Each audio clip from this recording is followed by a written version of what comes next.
ഇപ്പൊ ഞാൻ കുടുങ്ങിയതും എല്ലാം എന്റെ തലയിലാക്കി ഊരാനുള്ള ശ്രമമാണല്ലേ? അല്ല, നിങ്ങളുടെ ആഭരണങ്ങൾക്ക് കൈയും കാലും ഉണ്ടോ എന്റെ അടുത്തേക്ക് വരാൻ? ഞാൻ നേരത്തെ പറഞ്ഞതാ, ഇത് ഫൈനൽ വാണിംഗ്. കോടതിയിൽ ഇങ്ങനെ ബിഹേവ് ചെയ്യാൻ പാടില്ല. അതിന് വേറെ പണിഷ്മെന്റ് ഉണ്ട്.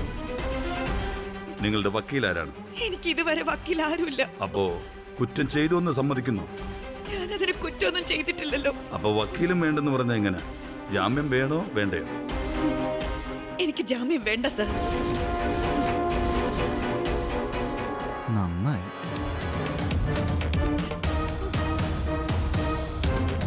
രാമായണ കഥയിലും സീതയെ രാവണൻ പിടിച്ചു വെച്ചപ്പോ ശ്രീലങ്കയിലെത്തിയ ഹനുമാൻ സീതയുടെ കൂടെ പോരാൻ പറഞ്ഞു. എന്റെ ഭർത്താവ് രാമൻ വന്ന് വിളിച്ചോണ്ട് പോയാലേ ഞാൻ വരുമെന്ന് അന്ന് സീതാദേവി ഹനുമാനോട് പറഞ്ഞു. ദയവ് ചെയ്ത് സത്യം പറ. എൻ്റെ അച്ഛനെ കൊല്ലാൻ പറഞ്ഞത് ശ്വേത തന്നെയാണോ? അതോ നീ നുണ പറഞ്ഞതാണോ? അങ്ങനെയെങ്കിൽ ആ നുണ പറയാൻ പറഞ്ഞത് ആരാണ്? എന്താ സാറേ ഇത്? പോലീസ് പോലും ഇങ്ങനെ എന്നോട് ചോദ്യം ചോദിച്ചിട്ടില്ല. എനിക്ക് കള്ളം പറയേണ്ട കാര്യം എന്താ ഉള്ളത്? എന്റെ അമ്മയാണ് സത്യമായിട്ട് പറയാ. ആ ആഭരണങ്ങൾ എന്നെ ഏൽപ്പിച്ച് നിങ്ങളുടെ അച്ഛനെ കൊല്ലാൻ പറഞ്ഞ ശ്വേതയാ. കാശല്ലേ സാറേ, സമ്മതിച്ചു. എന്നിട്ട് അവളിങ്ങനെ ആള് കാലു മാറുമെന്ന് ഞാൻ വിചാരിച്ചു. ഞങ്ങൾക്കൊരു ന്യായമൊക്കെ ഉണ്ട്. ആ പെണ്ണ് പറഞ്ഞ തന്നെയാ. പറഞ്ഞ ജോലി കൃത്യമായിരിക്കും. എന്തു പറ്റി സാറേ? ഞാൻ കാര്യം പറയുമ്പോൾ സാറെന്തോ ഒരുമാതിരി തുറച്ചു നോക്കുന്നത്. സാർ എന്തിനാ കരയുന്നത്? നീ പറഞ്ഞത് കേട്ട് കരഞ്ഞതല്ല, വിശ്വാസവഞ്ചനയുടെ വേദന കൊണ്ട് കരഞ്ഞു പോയതാ. ശരി, നന്ദി.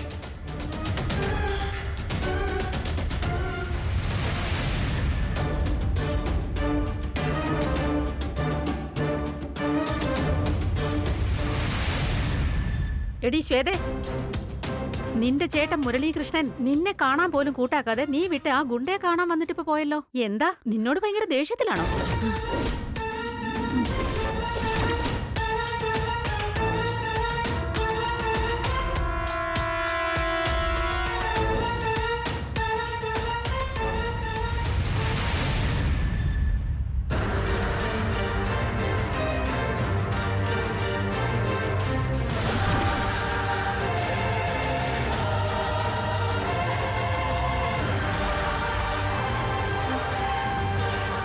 എന്നെ കാണാൻ വരാതെ നീ അവനെ കാണാൻ പോയല്ലേ?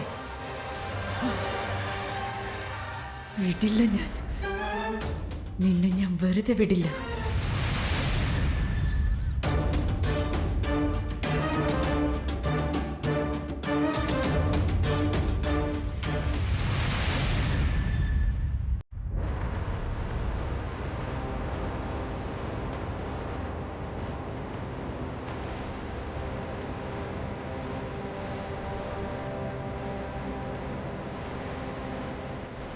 മോനെ മുരളി,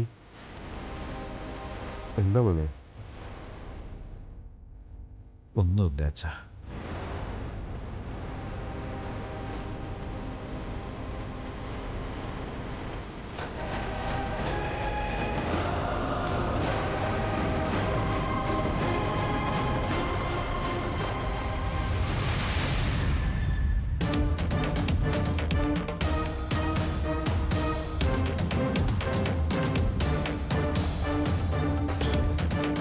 മുരളി മോൻ എന്താ പറ്റിയത്? ഞാൻ ചതിക്കപ്പെട്ടിരിക്കേ. ദയവ് ചെയ്ത് സത്യം പറ. എൻ്റെ അച്ഛനെ കൊല്ലാൻ പറഞ്ഞത് ശ്വേത തന്നെയാണോ? അതോ നീ നുണ പറഞ്ഞതാണോ? അങ്ങനെയെങ്കിൽ ആ നുണ പറയാൻ പറഞ്ഞത് ആരാണ്? എന്താ സാറേ ഇത്? പോലീസ് പോലും ഇങ്ങനെ എന്നോട് ചോദ്യം ചോദിച്ചിട്ടില്ല. എനിക്ക് കള്ളം പറയേണ്ട കാര്യം എന്താ ഉള്ളത്? എന്റെ അമ്മയാണ് സത്യമായിട്ട് പറയാ. ആ ആഭരണങ്ങൾ എന്നെ ഏൽപ്പിച്ച് നിങ്ങളുടെ അച്ഛനെ കൊല്ലാൻ പറഞ്ഞ ശ്വേതയാ. കാശല്ലേ സാറേ, സമ്മതിച്ചു. എന്നിട്ട് അവളിങ്ങനെ ആള് കാലു മാറുമെന്ന് ഞാൻ വിചാരിച്ചു. ഞങ്ങൾക്കൊരു ന്യായമൊക്കെ ഉണ്ട്. ആ പെണ്ണ് പറഞ്ഞ തന്നെയാ. പറഞ്ഞ ജോലി കൃത്യമായിരിക്കും. എന്തു പറ്റി സാറേ? ഞാൻ കാര്യം പറയുമ്പോൾ സാറെന്തോ ഒരുമാതിരി തുറച്ചു നോക്കുന്നത്. സാർ എന്തിനാ കരയുന്നത്? നീ പറഞ്ഞത് കേട്ട് കരഞ്ഞതല്ല, വിശ്വാസവഞ്ചനയുടെ വേദന കൊണ്ട് കരഞ്ഞു പോയതാ. ശരി, നന്ദി.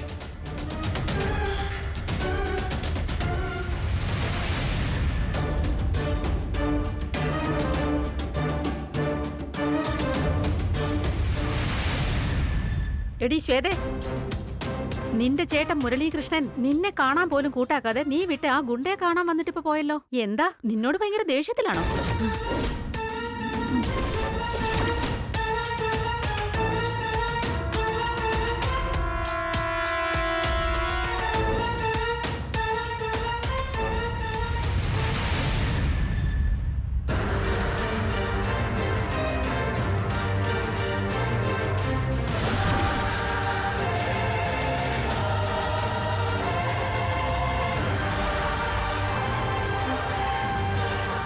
എന്നെ കാണാൻ വരാതെ നീ അവനെ കാണാൻ പോയല്ലേ? വിടില്ല ഞാൻ, നിന്നെ ഞാൻ വെറുതെ വിടില്ല.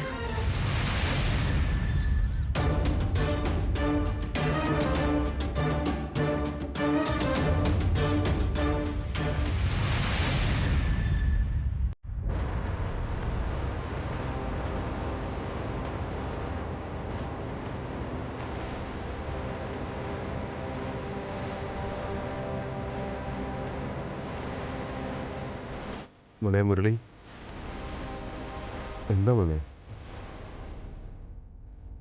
ഒന്നുമില്ല അച്ഛാ.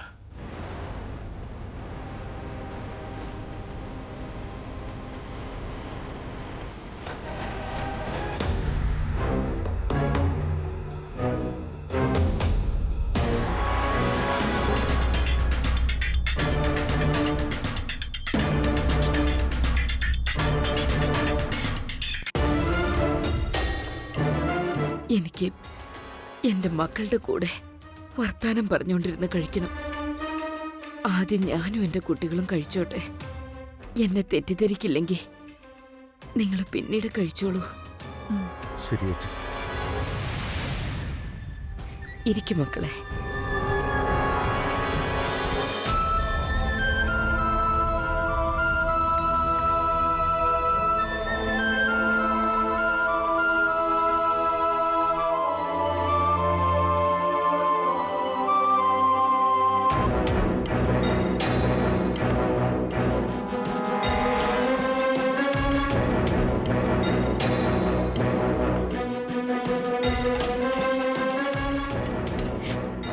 എന്ത് പറ്റിയമ്മേ? അമ്മ എന്തിനാ ഇങ്ങനെ കരയുന്നേ? ഒന്നുമില്ല, എൻ്റെ മക്കൾ നന്നായിട്ട് കഴിക്കേ.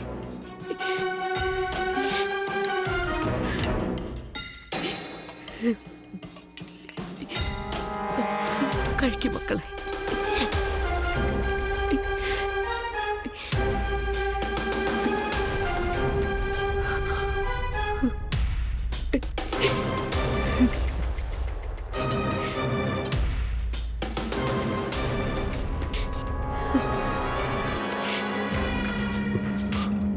നിങ്ങൾ കുഞ്ഞുങ്ങളായിരുന്ന സമയത്ത് നിങ്ങളൊന്നും എന്നിൽ നിന്ന് പ്രതീക്ഷിച്ചിട്ടില്ല. അമ്മയെല്ലാം നോക്കിക്കോളൂ എന്നുള്ള വിശ്വാസമായിരുന്നു. ഓരോ ദിവസവും എൻ്റെ മക്കളെ എല്ലാവരെയും അമ്പിളി അമ്മാവനെ പിടിച്ചു തരാന്ന് പറഞ്ഞ് കഥ പറഞ്ഞ് ചോറ് കൂട്ടിയിട്ടുണ്ട്. നിങ്ങൾ അതൊക്കെ വിശ്വസിക്കും. എന്നാലും നിങ്ങൾ അമ്മ പറഞ്ഞതിനപ്പുറം ഒരു ചോദ്യം ചോദിക്കാറില്ല. കഴിക്കും മക്കളെ, കഴിക്കും മോനെ.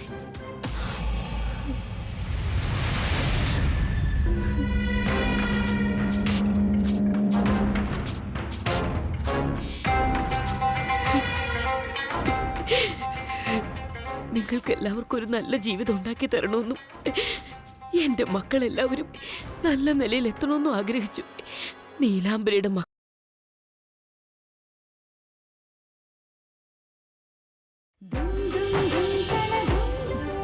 അമ്മ, ഈ പൗർണമിയുടെ ഗർഭപാത്രത്തിന് യാതൊരു കുഴപ്പമില്ല. അവൾക്ക് പ്രസവിക്കാൻ കഴിയില്ല എന്ന് ഞാൻ കെട്ടിച്ചമച്ച കഥ. കുഞ്ഞിന് നല്ല ഭാവി ഉണ്ടാകാൻ നല്ല ആൾക്കാരുടെ പേരിടാൻ കൊടുക്കണം, അല്ലാതെ മച്ചിടയിലല്ല കൊടുക്കേണ്ടത്. എന്നെ കല്യാണം കഴിച്ച മുരളിയേട്ടൻ അന്തസ്സോടെ ജീവിക്കാൻ കഴിയില്ല. മുരളിയേട്ടനെ ചേർത്ത് തെറ്റായിട്ട് പറയാൻ തുടങ്ങും. ഇപ്പൊ അതാണ് നിന്റെ പ്രശ്നം. നീ ആദ്യം എന്റെ കൂടെ വാ. നമുക്ക് ഒരു മെഡിക്കൽ ചെക്കപ്പ് എടുത്ത് എന്താ സംഭവിച്ചെന്നറിയണം. അതിനുശേഷം ഇതിനെക്കുറിച്ച് ആരെങ്കിലും വാ തുറന്നാൽ